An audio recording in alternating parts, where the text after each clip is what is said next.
La partie suivante concerne la production des états financiers 6 quadra révisés par l'importation de la balance. Donc là, je vais dans le menu général, j'ouvre en fait mes dossiers en sélectionnant ma session de mot de passe, si je suis en réseau bien entendu. Je choisis donc en dossier ici, dossier test, démo, compte expert. Alors ce dossier est quasiment vide. Dans le menu acquisition saisie standard, nous avons aucun journal.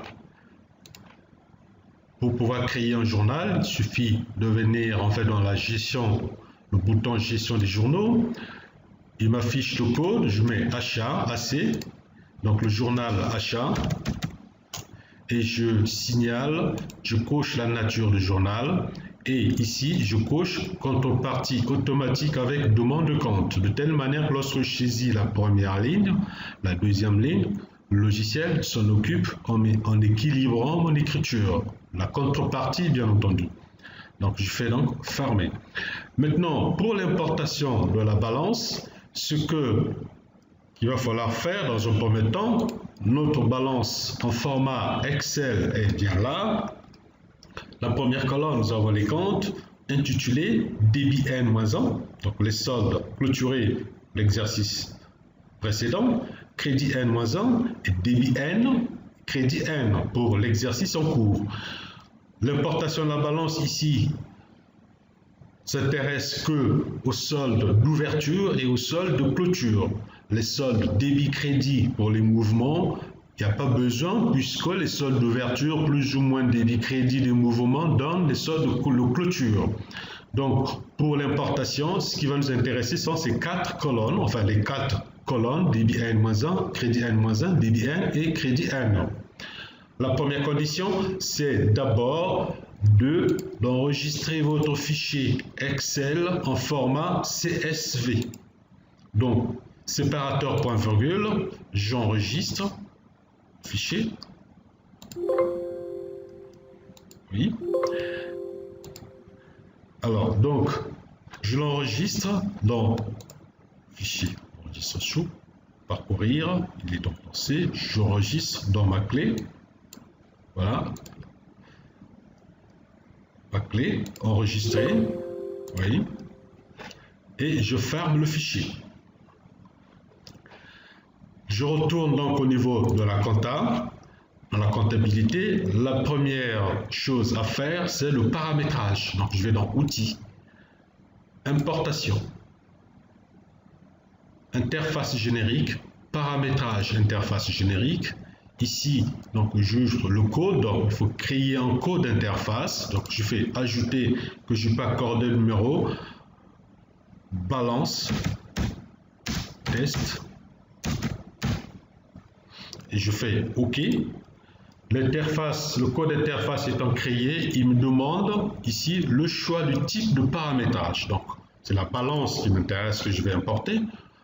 Autrefois, par ce procédé, on arrive à importer des journaux, mais c'est plus facile maintenant par la prochaine partie que nous allons voir. Donc, je fais OK.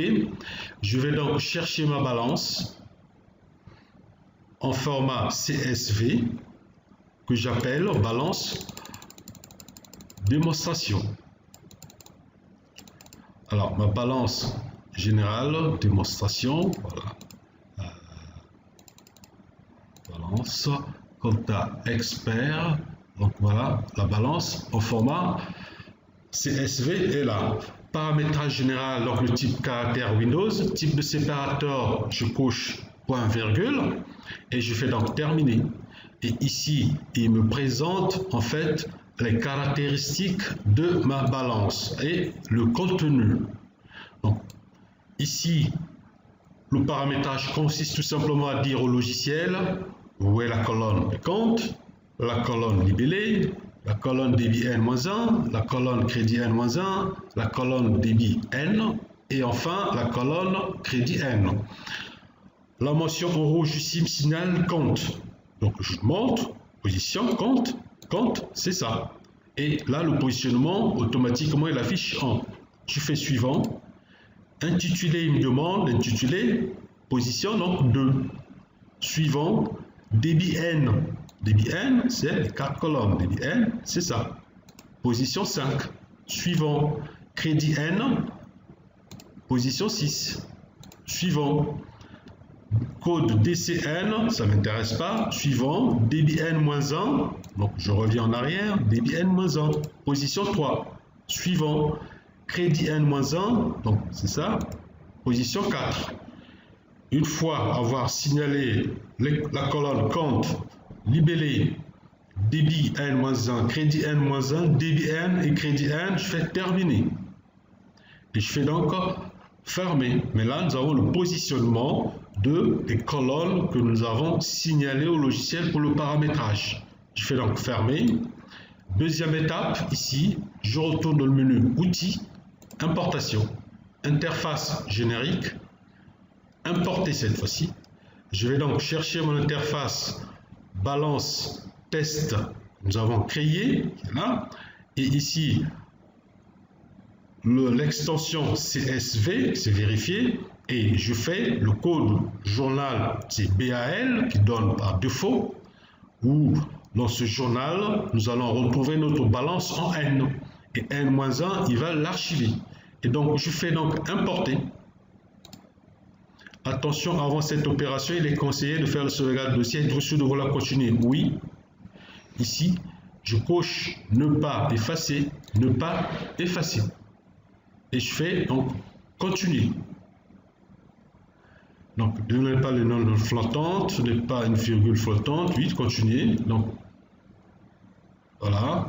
Et ici, le compte rendu 133 lignes traitées avec ajout d'une ligne de rééquilibrage sur roman. Là, justement, il faut s'assurer que la balance est équilibrée. Donc, je fais continuer. Le contrôle n'a pas trouvé d'anomalie. Et c'est terminé. Je vais donc dans le menu acquisition, saisie standard, pour voir ma balance BAL qui m'a affiché. Et là, je vois bien, je choisis le dernier mois de l'année N, 2019, oui. Et ma balance est importée. En vérifiant, nous avons ici dans la balance,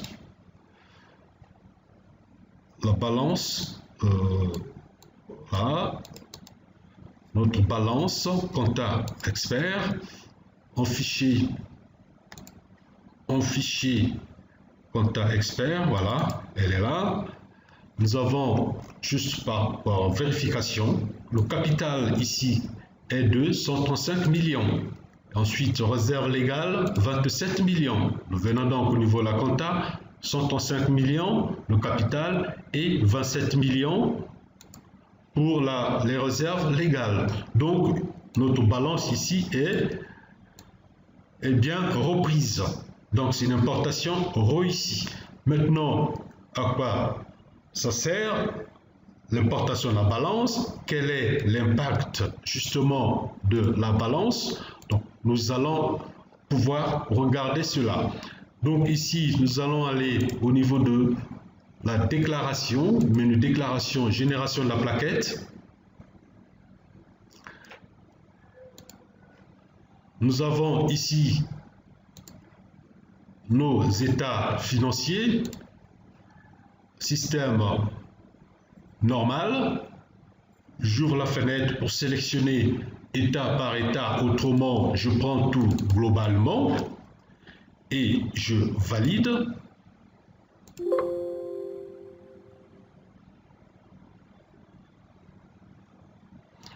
Notre exercice en cours, donc c'est 2019. Et donc ici, nous allons pouvoir créer la période 2, 2018, N-1. Et 2019, c'est N. À ce moment-là, donc je valide.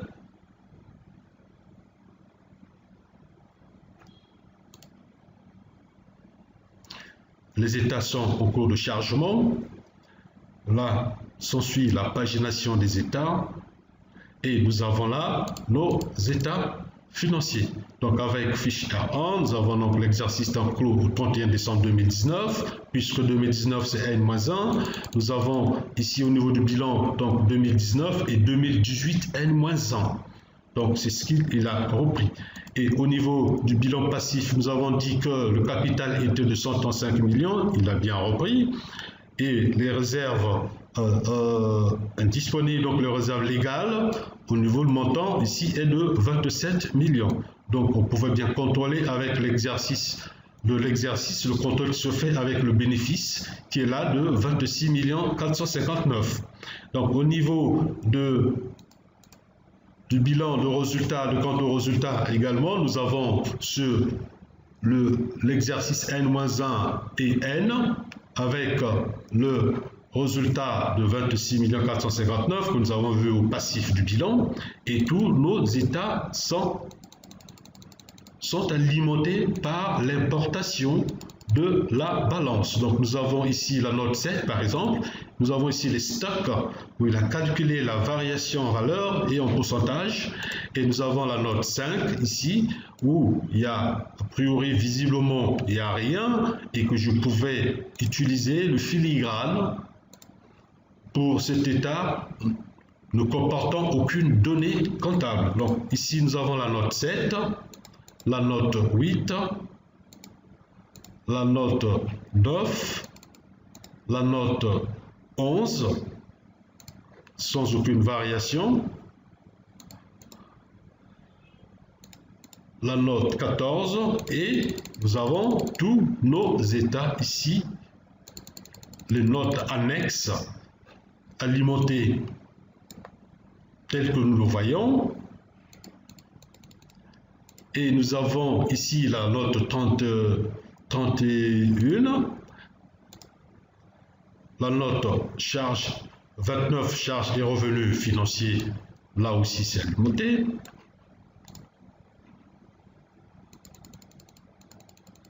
Et nous avons ici l'attestation de l'expert comptable et le détail du bilan actif système normal. Alors donc nous avons bien vu que par l'importation, comment par le procédé de paramétrage, nos états ici sont alimentés par l'importation de la balance générale de compte venant de n'importe quel type de logiciel et ensuite paramétrable en Excel. À partir d'Excel, on transforme le fichier Excel en CSV séparateur point virgule et le paramétrage à faire, et le logiciel Compte Expert récupère toute la balance et nous présente justement les états financiers.